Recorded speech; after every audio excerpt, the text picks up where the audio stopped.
In November of 2006, the PlayStation 3 was released, and its launch was a bit rocky. At a launch price of $500 for the basic 20 gigabyte model and $600 for the 60 gigabyte version, they really were preparing us for the future, given it kind of mirrors the PS5's prices. At this point, the Xbox 360 had already been out for a year, and the Wii was released in the same month, albeit 2 days later, which means the PS3 was doing better than the Wii, right? So maybe comparing it to the Wii isn't all too fair. What about the Xbox 360? Surely it can't be doing that good, right? Okay, maybe it is that good, but it had an entire year to have sales before both the PS3 and Wii, and while it didn't do as well as either, it definitely did better than the PS3 for most of its life. The PS3 managed to sell around 1 million units in less than a year. By January of 2007, but comparatively that's nothing, and the rough start can be attributed to the high price and mediocre launch titles. They had all of these games, only a few stood out. There were 2 NBA games, a practically mandatory Madden game, a Tony Hawk game that was pretty well received, but it was just a game ported from PS2, and these games were actually exclusives. But let's be honest, would you buy a PS3 for just these games? One of them, Blast Factor, was just a showcase for the new 6-axis gyro controls for $10.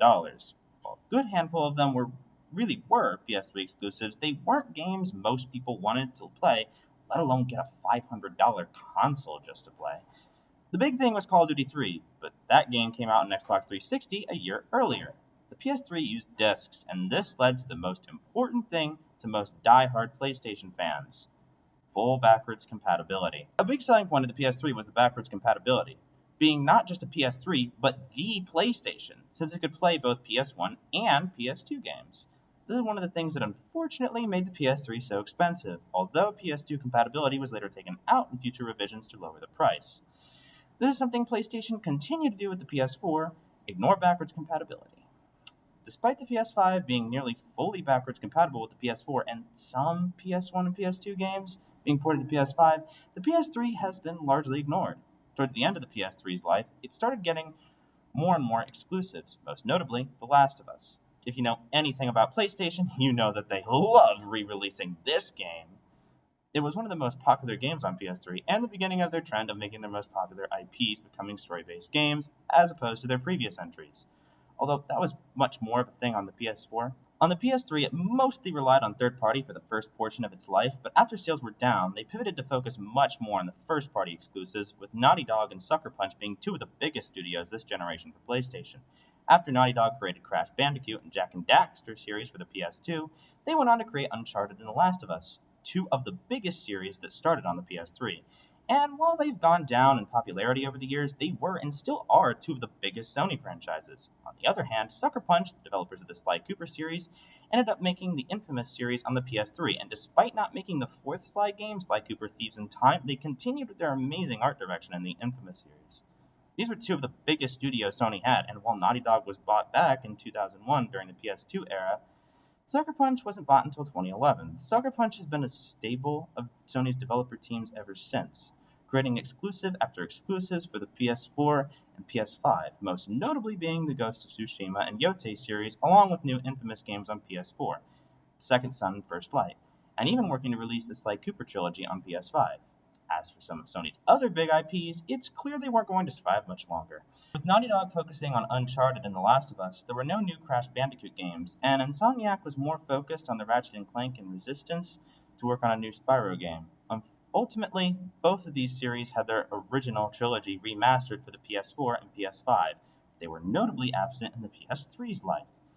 This can all be attributed to the fact that the PS3 was going for who Sony had always gone for, the more mature audience. It was obvious with the PS1, and especially the PS2, that PlayStation is for the teens and adults, unlike Nintendo that had always been marketed for families and children. And with the Xbox now in the mix, doing the same as PlayStation, Sony had to go all in. This led to a shift in design philosophy, especially since graphics were becoming more and more important to many people, and so Sony wanted to make their games appeal to more and more people. The PS3 was the most powerful console due to its cell broadband engine, but that made it much harder to develop for, and while it was great for first-party games, most cross-platform developers didn't want to waste the time or money making sure games ran properly on the PS3, leading to poor performance for many cross-platform games. This made third parties not the best on PS3, especially since they often ran and looked much better on the Xbox 360. The PS3 even had its own response to Xbox Live, the PlayStation Network, or PSN for short. PSN was much less intuitive than Xbox Live, but did feature the trophy system, PlayStation's version of the achievement system. A trophy system is more fleshed out than the simple gamer score of the Xbox, giving you different types of trophies based on how difficult the trophy is, usually. And the ultimate platinum trophy for getting every single trophy, with the exception of some DLC or updates on certain games where the platinum only needed the base game trophies. For example, Minecraft, which added new trophies every update. This became a staple on every PlayStation console afterwards, and the PS3 definitely did influence future consoles, even if it was in the way of teaching companies that customers don't necessarily always want every option, and they sometimes only buy things because they want it. It also potentially led to Sony releasing different versions of their consoles, like the digital or disc version. If the PS3 had launched with a revision that was much cheaper, as well as the original model with backwards compatibility, the PS3 may have sold better than it did. The PS3 still outsold the Xbox 360 by only a few million, but that's nothing to scoff at. There are more things that ultimately helped and hurt the PS3. The fact that it could play Blu-ray discs helped, since many people bought it because at the time, Blu-ray players were well in the $1,000 range, and so much like the PS2, it became the obvious option for people who wanted a Blu-ray player and a gaming console, which helped sales. Another downside to many is the controller, the DualShock 3, which even at the time was simply stuck in the past. All it really added was 6-axis, which is simply gyro controls, and built-in rechargeable batteries and wireless connection to the PS3. Overall, the DualShock 3's design is widely unchanged compared to the DualShock 2. All of these things we've discussed combine into one thing: the legacy of the PS3.